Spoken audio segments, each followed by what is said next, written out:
I wanted to make a video describing the difference between game and actually being a man who is attractive to women. I think our natural essences as genders will always persevere throughout time. I think empires will rise and fall, and nations can, societies, cultures can propagate certain ideals, like men and women are equal in what they do and how they are, which I believe is false. Like, men will always have a certain way of thinking, and women will always have a certain way of thinking that is catered to their how they were designed evolutionarily. Sorry, you can't see me. So, like, when an empire falls and it has to start again, because it's happened time and time and time again in history. Men go back to being men and doing men things, and women go back to being women and doing women things, like masculinity and femininity. I don't think those will ever truly go away, no matter how much society or culture shoves them down and bottles it up and pretends like it doesn't exist. I think it'll always come back, and masculine men will always be the better men. Like, not better as in like hey, like, I'm better than you, like, not in a prideful way, but like, masculine men are designed to protect and provide. There's never ever too much masculinity. Masculinity and femininity are a good thing if they are worked on in the right gender. Like, if a woman is trying to be masculine, that is toxic. That is genuine toxic masculinity. If a man is trying to be more masculine, that's going to be a good version of masculinity.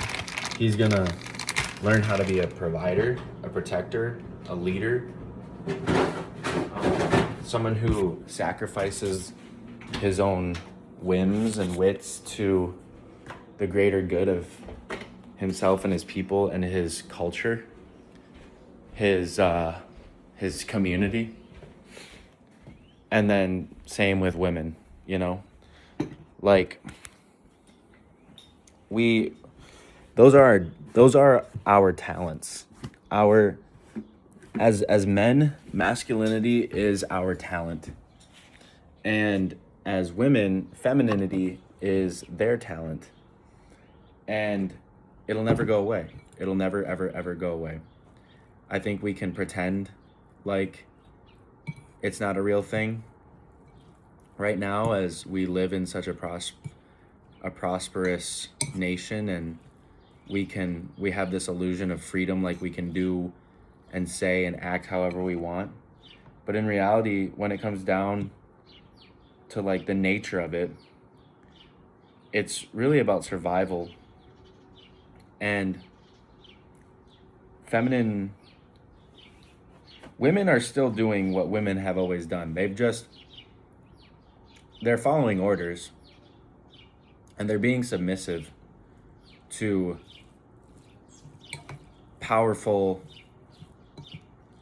like, masculine entities like the government.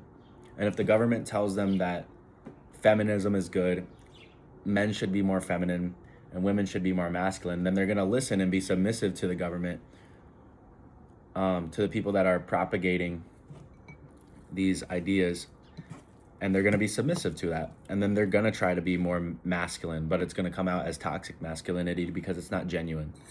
It's not genuine masculinity. So they're still doing what they've always done, like being submissive, but it's not towards the man of the house.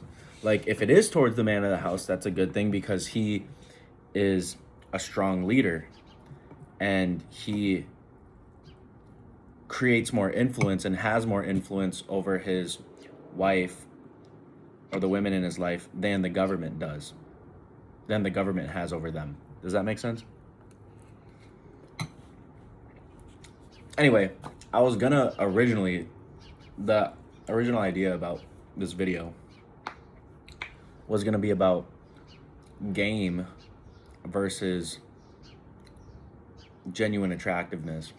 I think you can learn how to speak to women and say things in a way that are really attractive, like psychologically, right? With your how you communicate with your words and your body language. But that doesn't mean that you're a good leader or that you're a good protector or a good provider. Like, you give off the image of masculinity and confidence, but you don't have like the competence to back it up. You know what I mean? Like, you could have the competence to back it up. I think you should be building them both simultaneously, like your actual competence and your confidence. Like, you should be financially successful and dependable. You should have, you know, schedule/time freedom. You should have geographical/location freedom. You should know how to fight. You should be in really good shape. You should be strong, you know, be able to run, be able to jump, be able to lift, be able to fight, these sorts of things. You should be strategic about, you know, how to raise children, how to build your empire, how to build your businesses. You should have faith in God and yield to God and only God, and have faith in God and be patient and humble and forgiving and graceful. I mean, gracious. And these sorts of things, right? Loving. You should be those things, because that is masculinity. And like all of those things together. But you should also know how to communicate effectively, whether that's talking to women or in business situations like sales, with a lot of emotional intelligence as well. So there's definitely a difference, and I think it's important to understand that there is a difference. That there's a difference between talking smooth and being genuinely attractive to a feminine woman. And the way to do that is to become a genuinely masculine man, which is someone who is a sacrificial leader, who is a protector, and who is a provider, and someone who has control over his emotions and doesn't act on impulse or act with his emotions.